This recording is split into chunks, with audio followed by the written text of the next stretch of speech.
I have to tell you, whoever thought that Oklahoma was going to beat Alabama this weekend, man, props to them because this is definitely a marquee win for Brett Venables and this Oklahoma team who has struggled in their first year in the SEC.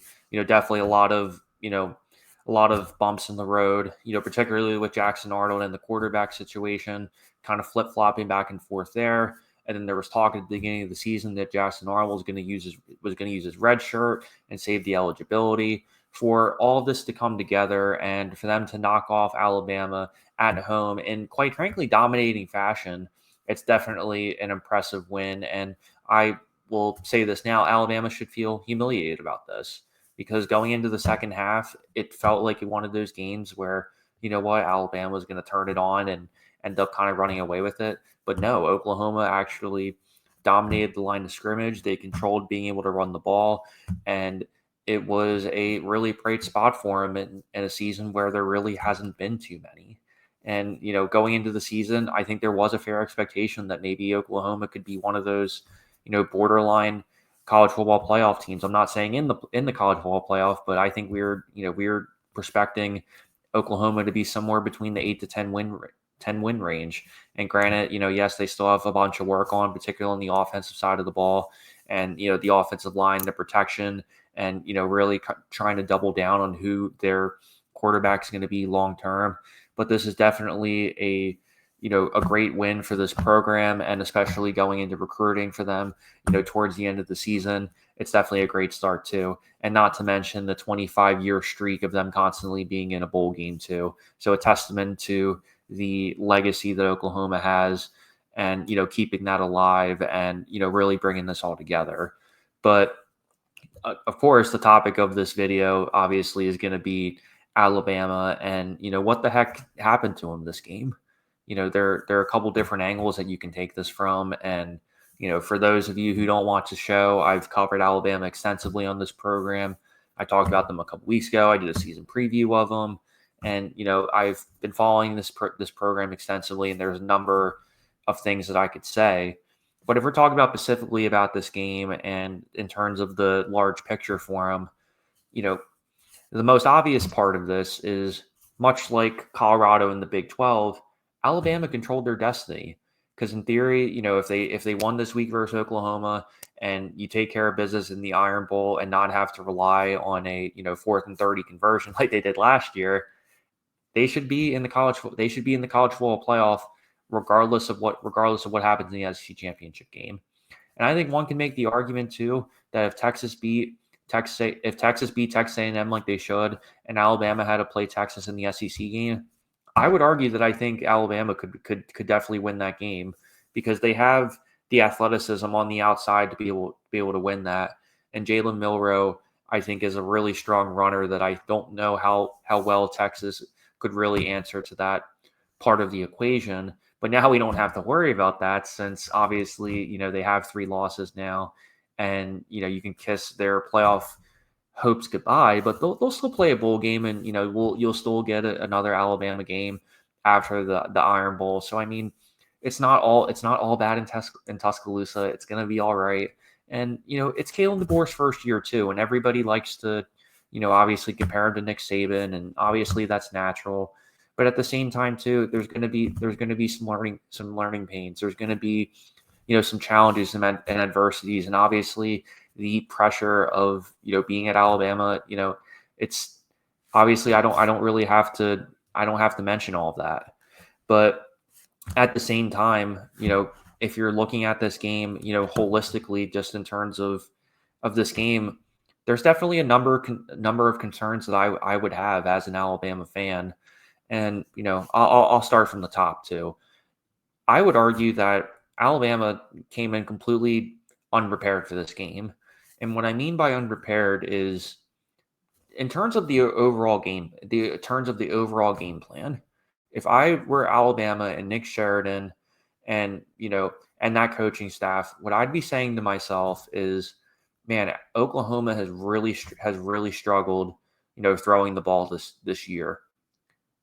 Get more people in the box and make them throw. But at the same time, what was really intriguing about Oklahoma is Jackson Arnold only had 11 passing attempts, and they had over 200 yards rushing on Alabama's defense.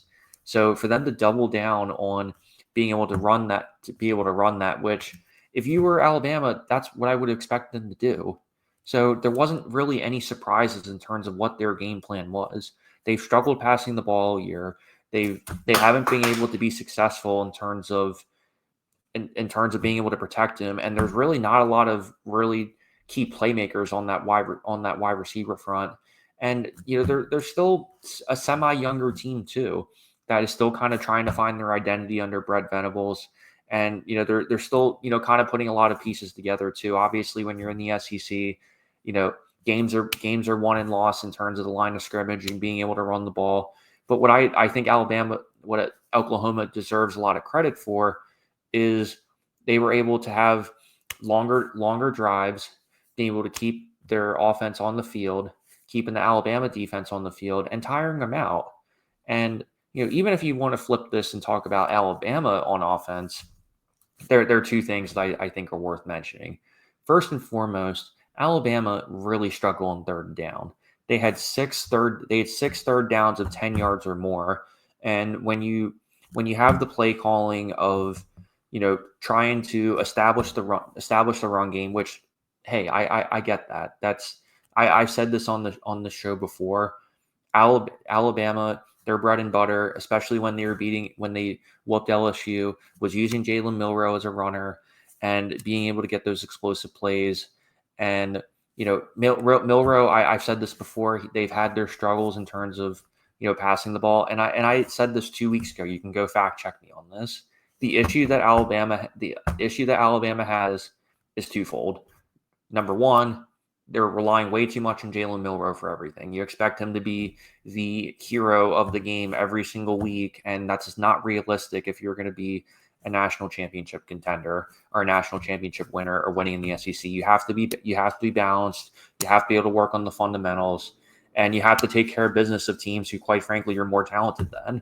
So it was certainly a shock and a surprise, especially given that they didn't score a single touchdown this weekend, which is the first time they haven't done that in a decade. So, obviously a testament to what Oklahoma has done, and they certainly came prepared, and, they definitely, did not take this game lightly.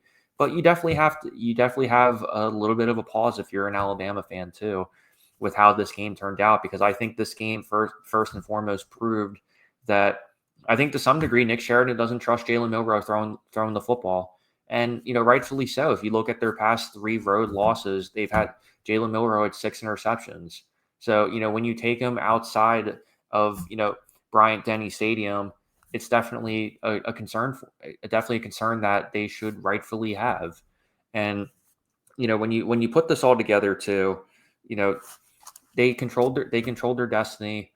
They could have easily came with the number 2 seed if they won the SEC championship. Obviously, probably Oregon or Ohio State would be number 1.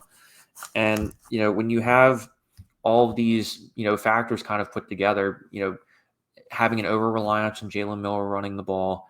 And, I'll say this too. I'll be the first one to kind of throw this out there. I don't think this is all on Jalen Milroe.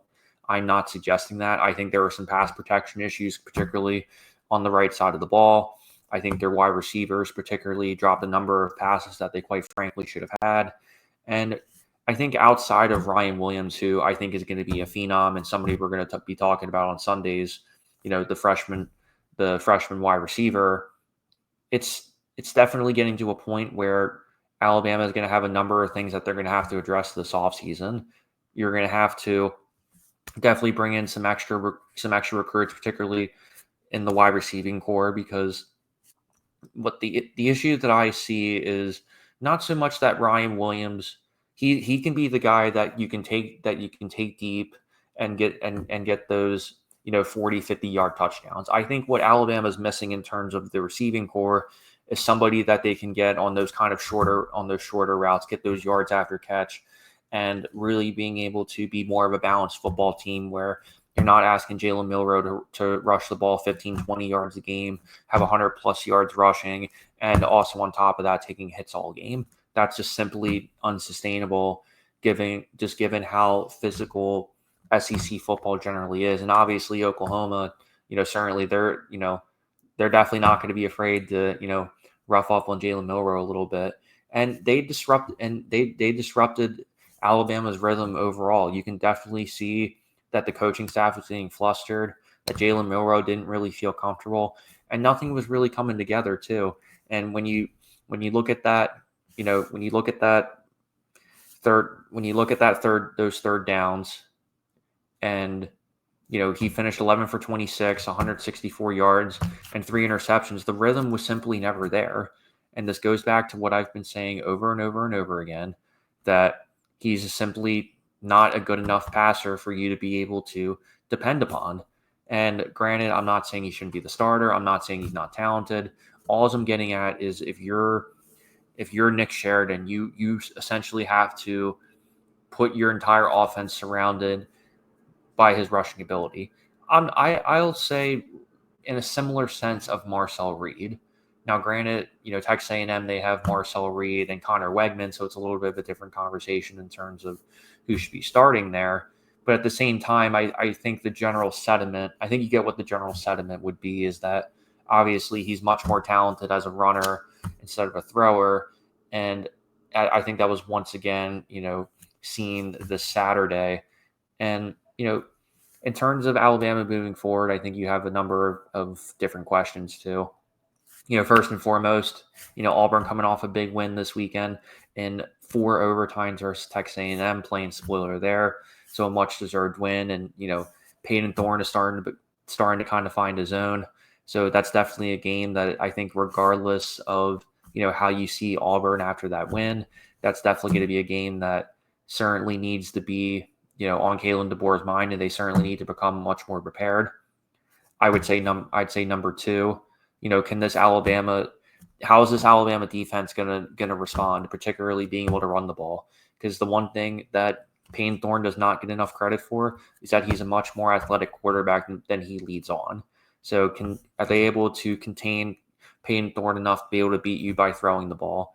And number 3, is Alabama going to finally have a defensive strategy to the point where your strategy should be trying to make him throw the ball as much as possible? And, I guess to me that seems relatively obvious, but at the same time too, when when you're coaching, you're preparing, and you have all these different angles that it comes from, hey, something always slips. But, going into the season, going into this game and, the season overall, definitely a little bit of a disappointment, needless to say. I think everybody, including, the Tuscaloosa loyal, certainly expected, them to make a significant playoff run, especially if you looked at the preliminary projections. They were definitely in a good spot to, possibly make some noise. But, when you have a team who, is dropping passes, isn't getting good offensive line help, and Jalen Milroe making these critical mistakes throughout the game, it's just not a recipe for disaster.